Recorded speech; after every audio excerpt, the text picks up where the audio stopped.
جو چیز ہم مانگتے ہیں اللہ تعالیٰ سے، اللہ تعالیٰ کو پہلے ہی سے معلوم ہوتا ہے۔ ہم جس چیز کے لیے تڑپتے ہیں اللہ پہلے سے ہی اس تڑپ سے واقف ہوتا ہے۔ جب اسے پہلے ہی سب پتہ ہوتا ہے تو ہمیں عطا کیوں نہیں کرتا؟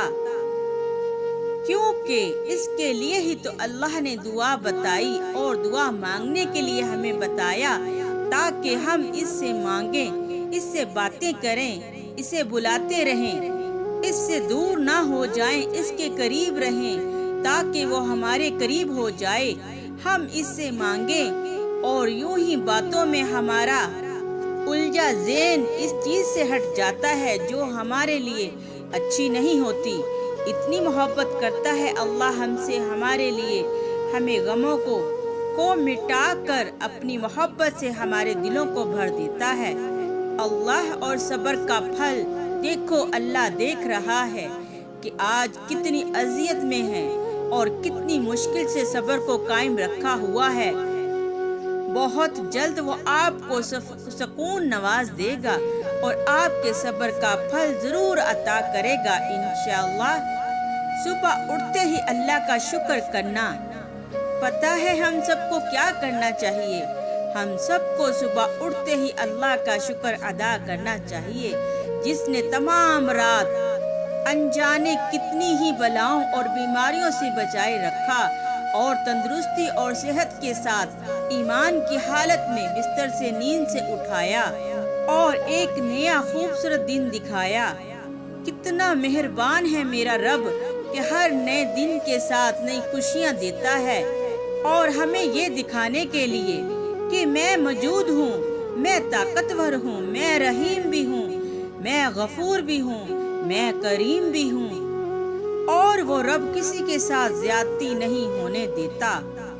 آزمائشیں تمہیں اللہ سے ملواتی ہیں، دیکھو آزمائشیں تمہیں اللہ سے ملواتی ہیں، اور درد تمہیں سجدوں تک لے جاتا ہے، تکلیفیں تمہیں تو حجت تک لے آتی ہیں، زندگی کی ہر کمی تم سے دعا پوری کرواتی ہے، اور ہر دکھ اور مشکل تمہیں جا نماز تک لاتے ہیں، اور اللہ اپنے پیاروں کو ہی سب سے زیادہ آزماتا ہے، کیونکہ وہ پروردگار ہمیں اپنے قریب دیکھنا چاہتا ہے۔ تو آئیں اللہ کے قریب ہو جائیں۔ اللہ کی خوبصورت صفت، اور پتہ ہے رب کی خوبصورت صفت کیا ہے؟ جب ہم غفلتوں کے ٹوکرے اٹھا کر اس غفور کے در پہ جاتے ہیں اور وہ ہمیں دھتکارتا نہیں، نہ ہماری دعاؤں کو رد کرتا ہے، ہماری تمام پچھلی توبہ یاد نہیں کرواتا اور اپنے در سے بھگا نہیں دیتا۔ وہ تو بڑا مہربان نہایت رحم کرنے والا ہے، وہ تو دل دیکھتا ہے، نیت کو پڑھتا ہے، ندامت کی بندگی کو بھانپ لیتا ہے اور معاف کر دیتا ہے۔ اور جب آپ ٹوٹتے ہیں تو کون آپ کو جوڑتا ہے؟ اور جب آپ روتے ہیں تو کون آپ کو دلاسا دیتا ہے؟ اور جب آپ بے بس ہو جاتے ہیں تو کون آپ کے لیے ناممکن کو ممکن میں بدل دیتا ہے؟ جب آپ بکھرتے ہیں تو کون آپ کو سمیٹتا ہے؟ جب آپ گرتے ہیں تو کون آپ کو سنبھالتا ہے؟ وہ صرف میرا اللہ ہے اور بس اللہ ایک ہی ہے۔ غم کا سجدہ اور اللہ کبھی کبھار تکلیف ایسی ملتی ہے کہ انسان اتنا تھک جاتا ہے کہ جا نماز پر بھی کھڑے ہونے کی ہمت نہیں رہتی، پھر یوں ہی انسان سجدے میں گر جاتا ہے اور نہ کوئی گلہ کرتا ہے، نہ کوئی شکایت، نہ لڑتا ہے، نہ زبان سے کچھ کہہ سکتا ہے، نہ کچھ بیان کر سکتا ہے، بس دل ایک ہی بات کہہ رہا ہوتا ہے، یا اللہ اب میں بہت تھک گیا ہوں۔ پھر طویل سجدہ ہوتا ہے، آنسوؤں کا سلسلہ رواں ہوتا ہے اور تھکاوٹ سے جسم بھرا ہوتا ہے، آنسوؤں کا سلسلہ رواں رہتا ہے، پھر انسان تھک کر گر جاتا ہے۔ پھر اس بندے کو میرا رب العالمین اپنی آغوش میں لے لیتا ہے، اپنی آغوش میں لے کر اپنے بندے کو چپ کرواتا ہے۔ ہمیشہ اللہ کی راہ پر چلو اور خود کو بہتری کی کوشش میں لگائے رکھنا۔ اور دیکھنا ایک دن اللہ آپ کی ذات کو چاند کی طرح روشنی ضرور بخشے گا جو وقت کے ساتھ ساتھ بڑھتی چلی جائے گی۔ بس آپ رکنا نہیں، ہمت نہ ہارنا، بس یہ یاد رکھنا کہ آپ کی ہمت خود اللہ کی ذات ہے۔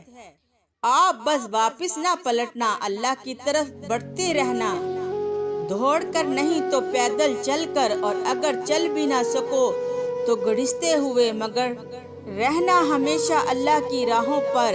ایسا تو کبھی نہیں ہو سکتا کہ اللہ کہے میں دوں گا اور وہ نہ دے۔ جو مانگنا نہیں چھوڑتے اور اللہ تعالیٰ پر توکل رکھتے ہیں تو پھر اللہ ان کو ضرور دعاؤں کی قبولیت سے نواز دیتا ہے۔ دعاؤں سے تقدیر بدلنا، دیکھو دعاؤں سے تقدیر کے رخ مڑ دیے جاتے ہیں۔ تم خالی ہاتھ کبھی نہیں لوٹائے جاتے، بلکہ تمہاری تڑپ اور تمہارا یقین تمہیں کن کی منزل تک لے جاتا ہے، ایسی منزل جہاں صرف معجزے ہوتے ہیں۔ اللہ جس کے ساتھ ہو، جو رب اتنی بڑی کائنات کو اکیلے چلا رہا ہے، جس کو ذرے ذرے کی خبر ہے، تو پھر کیا وہ تمہارے مسائل حل کرنے پر قدرت نہیں رکھتا؟ بے فکر رہو، ہر دعا قبول ہوگی، بس مانگنا اور یقین رکھنا، اور یقین کا تعلق کبھی کمزور نہ ہونے دینا۔ انشاءاللہ رب کی بارگاہ سے سب کچھ لے کر پلٹیں گے۔ اللہ تبارک تعالی ہم سب کو اللہ کی راستے پر چلنے کی توفیق عطا فرمائے، اپنے نیک اور ہدایت والے بندوں میں شامل فرمائے، آمین یا رب العالمین۔ جزاک اللہ خیرہ۔